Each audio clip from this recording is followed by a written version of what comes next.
శనివారం చిలకలూరిపేటలో జరగనున్న ముఖ్యమంత్రి పర్యటనకు అన్ని ఏర్పాట్లు పూర్తయ్యాయని ఎమ్మెల్యే ప్రత్తిపాటి పుల్లారావు తెలిపారు. సభ నిర్వహణ, ప్రజావేదిక, హెలీప్యాడ్ నిర్మాణం సహా కార్యక్రమాల ఏర్పాట్లను కూటమి నాయకులతో కలిసి పరిశీలించిన ఆయన అనంతరం క్యాంపు కార్యాలయంలో నిర్వహించిన ప్రజా సమస్యల పరిష్కార వేదిక కార్యక్రమంలో పాల్గొని విలేకరులతో మాట్లాడారు. వాతావరణ పరిస్థితులు ప్రతికూలంగా ఉన్నప్పటికీ ముఖ్యమంత్రి పర్యటనలో ఎలాంటి మార్పులు లేవని, ఎక్కడా ఇబ్బందులు తలెత్తకుండా ప్రత్యామ్నాయ ఏర్పాట్లు సిద్ధం చేశామని తెలిపారు. ముఖ్యమంత్రి వెంట మంత్రులు అచ్చెన్నాయుడు, నారాయణ, గొట్టిపాటి రవికుమార్ కూడా వివిధ కార్యక్రమాల్లో పాల్గొంటారని చెప్పారు. సీఎం పర్యటనను విజయవంతం చేసేందుకు అధికారులు, కూటమి శ్రేణులు పూర్తి స్థాయిలో సన్నద్ధమయ్యాయని పేర్కొన్నారు. శనివారం ఉదయం 11 గంటల నుంచి సాయంత్రం 6:30 వరకు ముఖ్యమంత్రి చిలకలూరిపేటలో పలు కార్యక్రమాల్లో పాల్గొంటారని వెల్లడించారు. ముందుగా అంగన్వాడీ కేంద్రాన్ని సందర్శించి అనంతరం ప్రకృతి వ్యవసాయ క్షేత్రం, నూనె గానుగ గోశాలను పరిశీలించి రైతులు, నిర్వాహకులతో ముఖ్యమంత్రి ముఖాముఖి నిర్వహిస్తారని తెలిపారు. భోజన విరామం అనంతరం నియోజకవర్గ స్థాయి కార్యకర్తల సమావేశంలో పాల్గొని వారి అభిప్రాయాలు, సూచనలు తెలుసుకుంటారని చెప్పారు.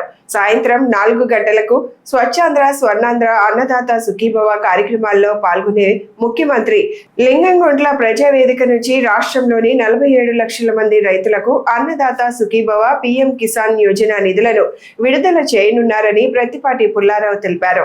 అలాగే రైతులతో ముఖాముఖి నిర్వహించి ఎల్నినో ప్రభావం, ప్రకృతి వ్యవసాయం, ఆధునిక సాగు పద్ధతులపై అవగాహన కల్పిస్తారని పేర్కొన్నారు. స్వచ్ఛాంధ్ర, స్వర్ణాంధ్ర కార్యక్రమం మరియు అన్నదాత సుఖీభవ, మూడవ కార్యక్రమం చిలకలూరిపేట నియోజకవర్గ కార్యకర్తల సమావేశం. ఈ 3 కార్యక్రమాలు రేపు ప్రీతం ముఖ్యమంత్రి చంద్రబాబు నాయుడు గారు చిలకలూరిపేటకు రావడం జరుగుతుంది. కూటమి ప్రభుత్వం 2 ఏళ్ల విజయం, అభివృద్ధి, సంక్షేమం, ప్రజలు ఎంత సంతోషంగా ఉన్నారు, ఎక్కడికి వెళ్ళినా కార్యకర్తల సమావేశాన్ని ఏర్పాటు చేయటం, ఇవన్నీ రాష్ట్ర వ్యాప్తంగా జరుగుతూ ఉన్నాయి. రేపు ఉదయం 11 గంటలకి చిలకలూరిపేట రావటం జరుగుతుంది. సాయంత్రం 6:30 వరకు చిలకలూరిపేటలో ఉండటం జరుగుతుంది. ఇన్ని గంటలు ఫస్ట్ టైం ముఖ్యమంత్రి ఒక నియోజకవర్గంలో ఉండటం అనేటువంటిది. రాగానే ఫస్ట్ అంగన్వాడీ కేంద్రాన్ని పరిశీలించడం జరుగుతుంది. అంగన్వాడీ కేంద్రాలు ఏ విధంగా నడుస్తూ ఉన్నాయి, ఇంకా ఏ విధంగా మెరుగుపరచాలి, అంగన్వాడీ కేంద్రాల యొక్క లక్ష్యం నెరవేరుతుందా లేదా, గ్రౌండ్ లెవెల్లో వాస్తవాలు తెలుసుకొని కొన్ని సూచనలు, సలహాలు ఇవ్వటం జరుగుతుంది. అక్కడి నుంచి రెండవది అగ్రికల్చరల్ ఫీల్డ్ విజిట్. ఎల్నినో దృష్టిలో పెట్టుకొని వర్షాభావ పరిస్థితులను తట్టుకునేటువంటి విధంగా, ఏదైతే గేదెలకు పాలు ఎక్కువ ఉత్పత్తి చేసేటువంటి విధంగా 30 రకాలైనటువంటి రేపు గ్రాస్ పెంచేటువంటి దానికి సీడు ఫీల్డ్లో పెట్టడం జరుగుతుంది.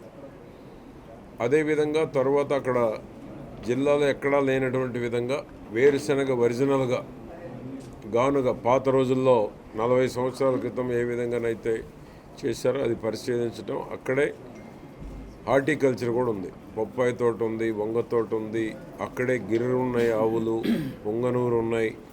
అదేవిధంగా అన్ని రకాలుగా అక్కడ ఆవుల షెడ్ కూడా ఉంది, గోమాత షెడ్ కూడా ఉంది.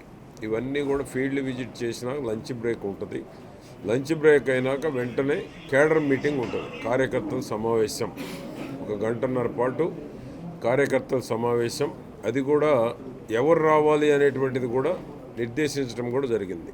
వివిధ హోదాల్లో, పదవుల్లో ఉన్నటువంటి లీడర్స్ 779 మంది అధికారికంగా రాష్ట్ర పార్టీ ఆఫీసు నుంచి కూడా పంపించారు.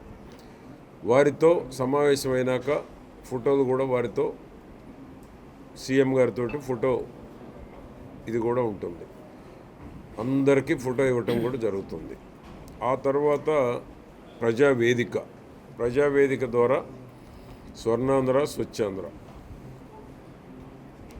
అన్నదాత సుఖీభవ 7,000 రూపాయలు వారి ఖాతాలో సుమారు 47 లక్షల మంది రైతుల ఖాతాల్లో రేపు చిలకలూరుపేట నియోజకవర్గం లింగంగుంట నుంచి వారి ఖాతాల్లో, మోడీ గారేమో బెంగాల్లో, చంద్రబాబు నాయుడు గారు మన చిలకలూరుపేట నియోజకవర్గం లింగంగుంటలో వారి ఖాతాలో వేయటం జరుగుతుంది.